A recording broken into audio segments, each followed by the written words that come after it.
Labas, Kristina, ponios ir ponai. Sakė, Naglė, šiandien Vilniui beros netrūko nei saulės, nei tų pačių kamuolinių debesų, ar ne, už tavo nugaros? Tikrai taip, jau vasarinis dangus. Beje, vasarą žiemą tokių kamuoliukų nebūna. Tai, tu labai gerai pastebėjai, sveikinam. Ačiū. Tai kam ruoštis artimiausiomis dienomis, visgi labiau saulėje ar lietui? Viskam. Bus visko ir apie tai šiandien ir pakalbėkime. Iš pat pradžių, kaip atrodė Lietuva, taip Vilnius. Ir saulė, ir kamuoliniai debesėliai, kelkimės į Žemaitiją, čia irgi ir saulė, ir vasarai būdingi kamuoliniai debesėliai, atkreipkim dėmesį, žolė dar ruda, nekyla žolė. Ir apie tai vėliau šiek tiek. Ir pajūris irgi debesėliai ir daug saulės. Bet žiūrim, kas bus toliau. Toliau.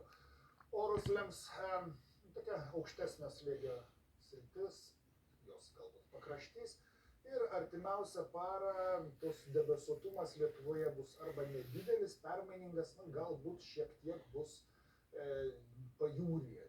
Rytoj dieną pajūryje debesėlių daugės, ten ir lietaus sulauksime. Temperatūra naktį 2-4 šilumos, kai kur vakarinėje Lietuvos dalyje 6-8 šilumos, rytoj dieną 15-17, tik vakarinėje Žemaitijos pusėje, kur bus daugiau debesų ir palynos, ten bus apie 11-13 laipsnių šilumos. Taigi rytoj, ko gero, šilčiausia šios savaitės diena. Toliau.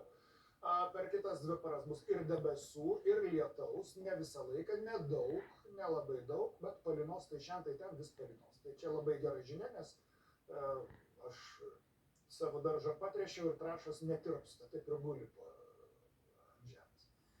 Šilumos irgi mažiau. Naktis 2-4, 1-3 šilumos, dienomis 10-12 arba 8-10 laipsnių šilumos. Taip jau tas šiluma tokia menkesnė. Tik kai kur gali prašokti dar šiek tiek daugiau, bet šiaip bendras fonas jau žemesnis. Ir panašu, kad iki savaitės pabaigos taip ir liks. Kristina. Tai tas lietus trąšų granulės gal šiek tiek ir aptirbys, o ar žolę prabudins, ar užteks to lietaus?